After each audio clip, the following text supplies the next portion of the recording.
La casa dormía. Cada rincón de nuestra impecable villa suburbana estaba sumido en el silencio de la medianoche, un silencio que costaba una fortuna en aislamiento acústico y ventanas de triple panel. Mi marido, Marco, dormía arriba, probablemente soñando con gráficos ascendentes y velas verdes. Pero yo estaba despierta. En el corazón de la casa silenciosa, en mi supuesto rincón de manualidades, la única luz provenía del brillo espectral de un ordenador portátil que no debería existir. En la pantalla no había patrones de costura ni blocs de decoración. Había un libro de contabilidad de blockchain, una danza interminable de hashes y transacciones que, para un ojo inexperto, parecería un galimatías. Pero mi ojo no era inexperto. Y en ese galimatías había encontrado un poema de traición.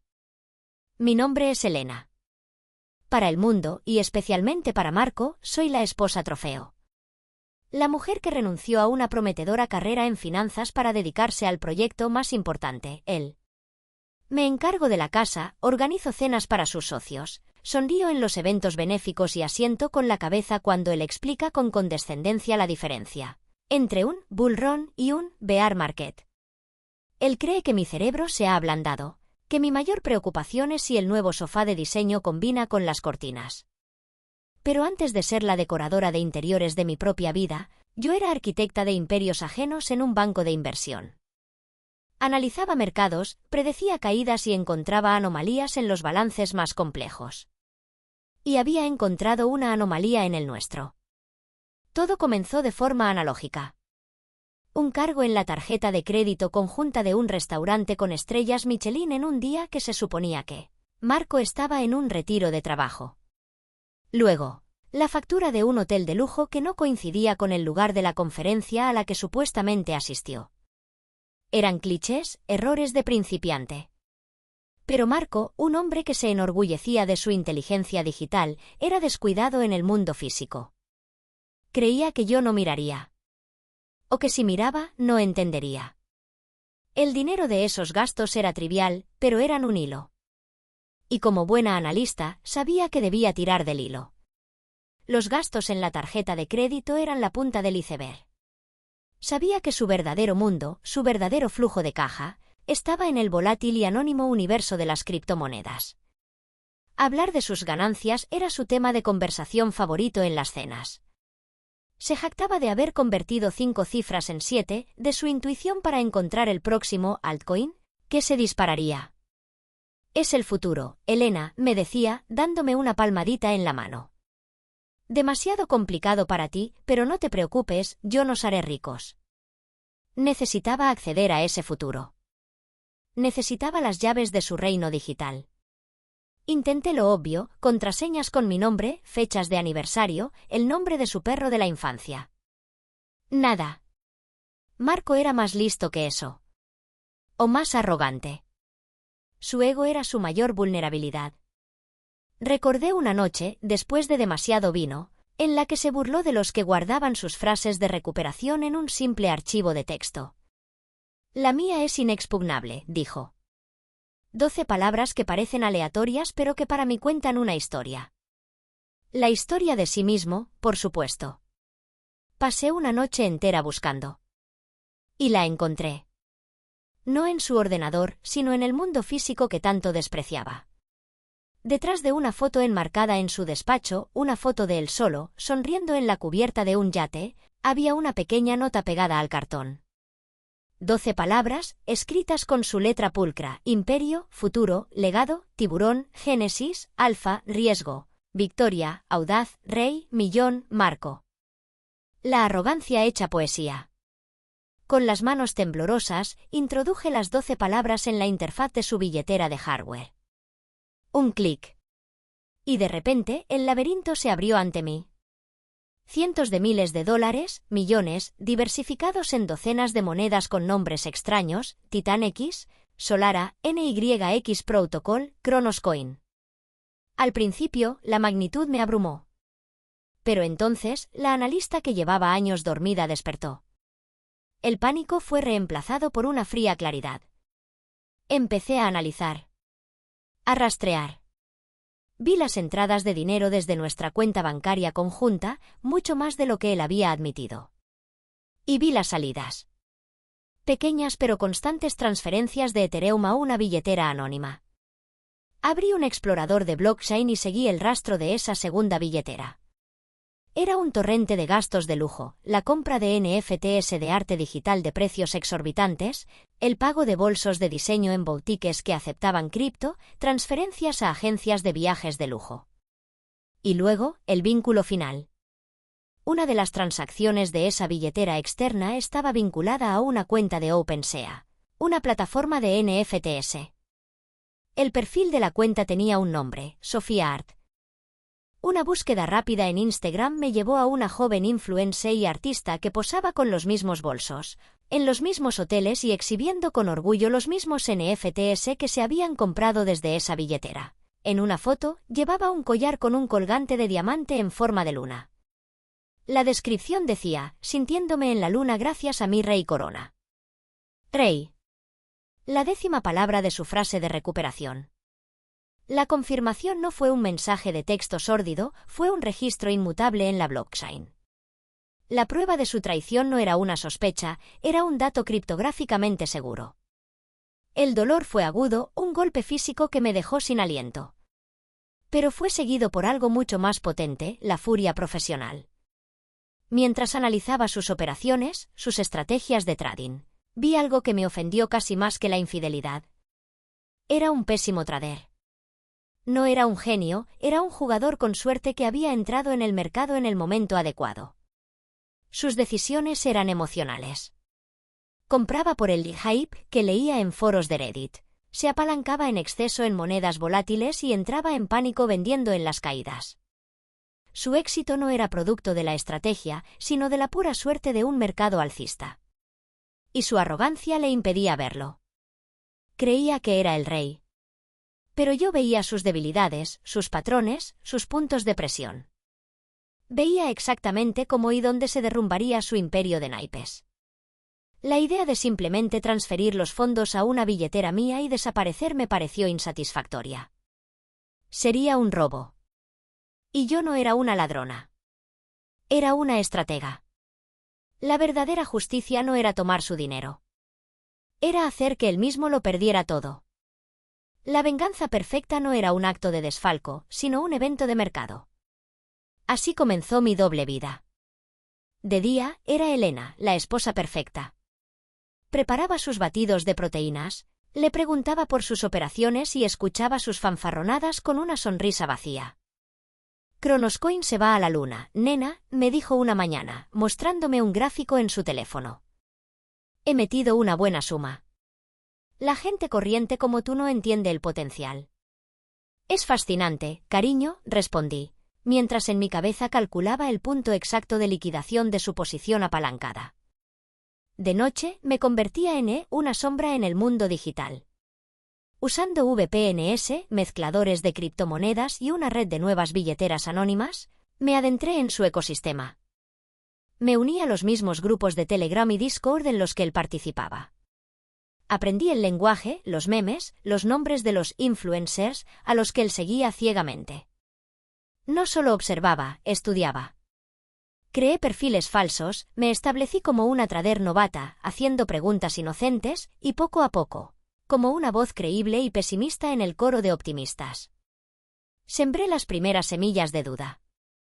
Él era un pez gordo en un estanque pequeño y yo estaba a punto de envenenar el agua. Estudié los altcoins en los que había invertido más. Identifiqué los que tenían menos liquidez, los más vulnerables a la manipulación.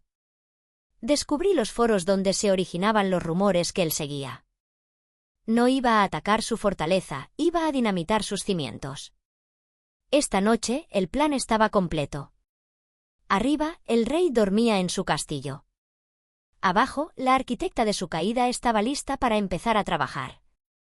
En la pantalla de mi portátil, tenía su cartera entera mapeada, cada moneda, cada posición, cada sueño de grandeza cuantificado en código.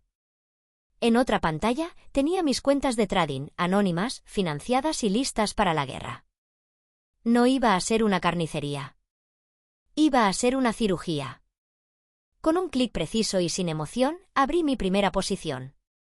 No una venta masiva, sino algo mucho más sutil y letal. Una posición corta altamente apalancada contra Cronos Coin, su moneda estrella. Era mi primera bala. El primer dominó. Un movimiento silencioso que él no vería venir hasta que fuera demasiado tarde. El mercado siempre tiene la razón, cariño. Y esta noche, yo era el mercado. Mi primera bala digital fue disparada en el silencio de la noche, una posición corta que era una simple línea de código, pero que se sentía como un grito en el vacío. Durante 2 días, no ocurrió nada drástico. Cronos Coin, la moneda fetiche de Marco, bajó un insignificante 3%. En el desayuno, él se mostró incluso optimista. Es una corrección sana, totalmente normal, dijo, con la boca llena de tostada con aguacate. Los novatos se asustan y venden, es el momento perfecto para que los tiburones como yo compremos más barato. El dinero se transfiere de los impacientes a los pacientes. Sonreí y le serví más café, mientras en mi mente visualizaba el gráfico de su arrogancia, que estaba a punto de alcanzar un máximo histórico antes de desplomarse. Él creía que estaba jugando contra otros traders. No entendía que estaba jugando contra una analista que conocía cada uno de sus movimientos antes de que él mismo los concibiera. La verdadera guerra no se libraba en los gráficos, sino en las mentes. Era el momento de empezar mi campaña de FUD, miedo, incertidumbre y duda, fear, uncertainty and doubt. Desde mis perfiles anónimos, que había estado cultivando durante semanas, comencé la ofensiva psicológica.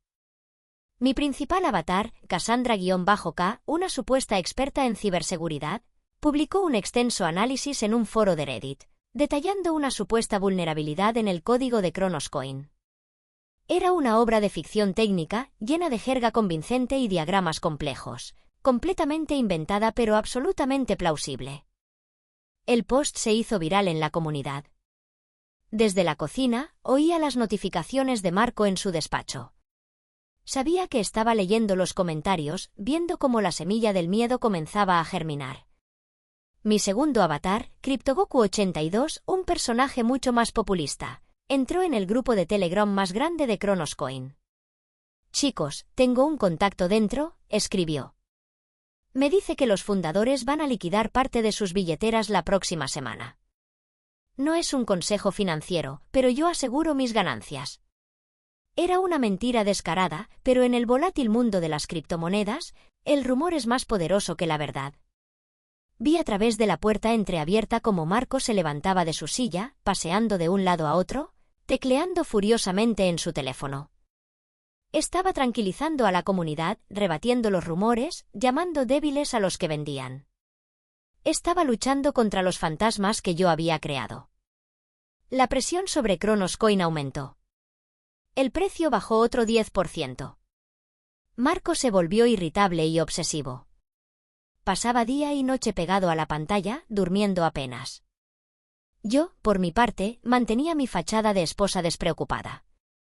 Le llevaba la comida a su despacho, le preguntaba si todo iba bien.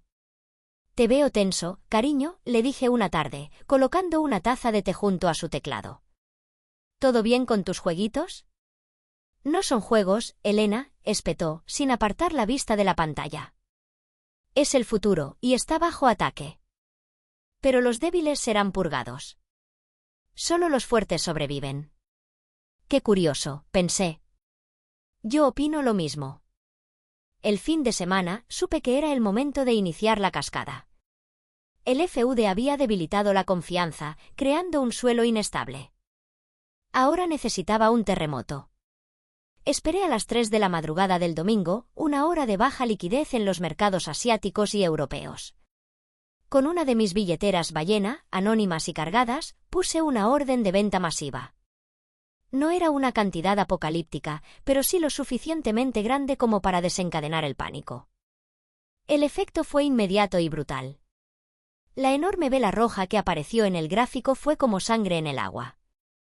Los bots de trading automatizados interpretaron la venta como una señal de que un gran inversor se estaba retirando, y comenzaron a vender también.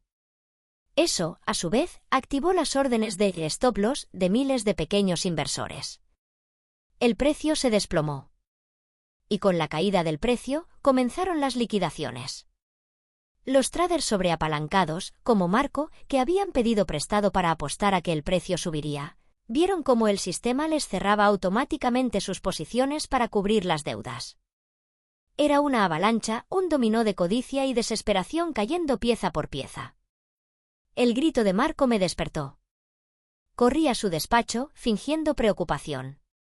Lo encontré con el rostro pálido, los ojos desorbitados, mirando la pantalla donde sus millones se evaporaban en tiempo real. No, no, no. Es una manipulación. Voy a comprar más. Voy a comprar la caída. Gritaba, transfiriendo frenéticamente el dinero que quedaba en nuestra cuenta conjunta a la plataforma de intercambio. Estaba intentando detener un tsunami con un cubo de playa. Estaba alimentando mi estrategia con su propia ruina. Mientras él compraba, yo seguía vendiendo desde mis cuentas anónimas, absorbiendo su dinero con una eficacia despiadada. Y entonces, lancé el golpe de gracia. Con las enormes ganancias que estaba obteniendo de mi posición corta en Kronoscoin, me giré y ataqué sus otras posesiones, Solara y NYX Protocol. Usé la misma táctica, FUD coordinado en redes sociales, seguido de una venta masiva para provocar el pánico. Su cartera entera estaba en llamas. No era un ataque, era un exterminio. Al amanecer, todo había terminado. El mercado se estabilizó en un nivel mucho más bajo. Para el mundo, había sido un flash crash, una corrección violenta pero no inaudita. Pero para Marco, había sido el apocalipsis.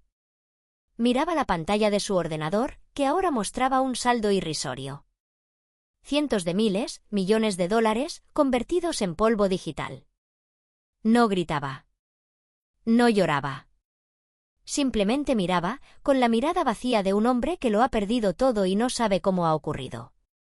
Esa mañana me vestí con un traje elegante y discreto. Preparé el desayuno como cualquier otro día. Marco bajó las escaleras como un zombi, se sentó a la mesa y miró al vacío. No tocó su café. Yo me senté frente a él. La tensión en la habitación era asfixiante. Con la misma calma con la que había ejecutado mis operaciones, deslicé un sobre de Manila por la mesa hasta que se detuvo junto a su mano. Él bajó la vista, como si le costara enfocar. ¿Qué es esto?, susurró, su voz era un graznido. Creo que es hora de que reajustemos nuestros activos, Marco, dije con suavidad. Abrió el sobre. Dentro estaban los papeles del divorcio, preparados por mi abogado desde hacía semanas. Su rostro, ya pálido, perdió el último vestigio de color. Levantó la vista y me miró por primera vez. Y en sus ojos no vi ira, sino una aterradora y lenta comprensión. Empezaba a entender que la violenta corrección del mercado y la calculada corrección de su vida no eran dos eventos separados. Unas horas más tarde, estaba en la oficina de mi abogado. Mientras él revisaba los documentos, abrí mi ordenador portátil. Accedí a mi nueva cuenta bancaria, una cuenta a mi nombre, abierta en un país diferente. El resultado de mis operaciones, de mis posiciones cortas, había sido transferido y convertido a moneda fiduciaria. La cifra que brillaba en la pantalla era casi el doble de lo que Marco había perdido. No sentí euforia. No sentí alegría. Sentí una sensación de equilibrio restaurado. De justicia poética. Él se había creído el rey de un nuevo universo financiero, pero había olvidado la primera regla de cualquier mercado. Siempre hay un depredador más grande y más inteligente esperando en la oscuridad. Él pensaba que yo era una pieza decorativa en su vida, cuando en realidad, yo era la arquitecta invisible de su ruina. Cerré el ordenador. El mercado había tenido su corrección. Y mi vida, también. Estaba lista para construir mi propio imperio. Y esta vez, los cimientos serían de acero. Cuando me fui, la casa no se sumió en el silencio. Se llenó de un nuevo y ruidoso sonido, el sonido de la ausencia. Marco se quedó sentado en la mesa de la cocina durante una hora más, mirando los papeles del divorcio como si estuvieran escritos en un idioma alienígena. Su cerebro, acostumbrado a las fluctuaciones relámpago del mercado, no podía procesar esta lenta e inexorable realidad. Finalmente, se movió. Su primer instinto, el instinto de un trader, fue comprobar sus activos. Subió a su despacho, pasando por encima de la taza de café rota en el suelo que yo no había limpiado. Se sentó en su sillón y actualizó la página de su portafolio. Las cifras no habían cambiado. Casi cero. No era un fallo del sistema. Era un hecho. Luego intentó acceder a nuestra cuenta bancaria conjunta. Acceso bloqueado. Su corazón se encogió con un presentimiento gélido. Llamó al banco. Una voz educada al otro lado le informó de que, por orden del abogado de la señora Elena Romanova, la cuenta había sido congelada a la espera de la aclaración de las circunstancias en el marco del proceso de divorcio. Y fue entonces cuando su estupor se convirtió en rabia. No había sido solo una catástrofe del mercado. Había sido un ataque coordinado. Empezó a recordar los últimos días. Cassandra-K, Cryptogoku 82, esas voces anónimas en los chats sembrando el pánico. El extraño comportamiento del mercado dirigido específicamente a sus activos. Y la aparición de esos papeles esa misma mañana. Todo aquello no podía ser una coincidencia. Alguien había contratado a profesionales para destruirlo. ¿Sus competidores? ¿Antiguos socios? Caminaba febrilmente por la habitación, construyendo teorías conspirativas. Y entonces su mirada se posó en mi rincón de manualidades. Sobre la mesa estaba un recibo que yo había olvidado de la entrega de un nuevo monitor de alta resolución del que nunca me había quejado.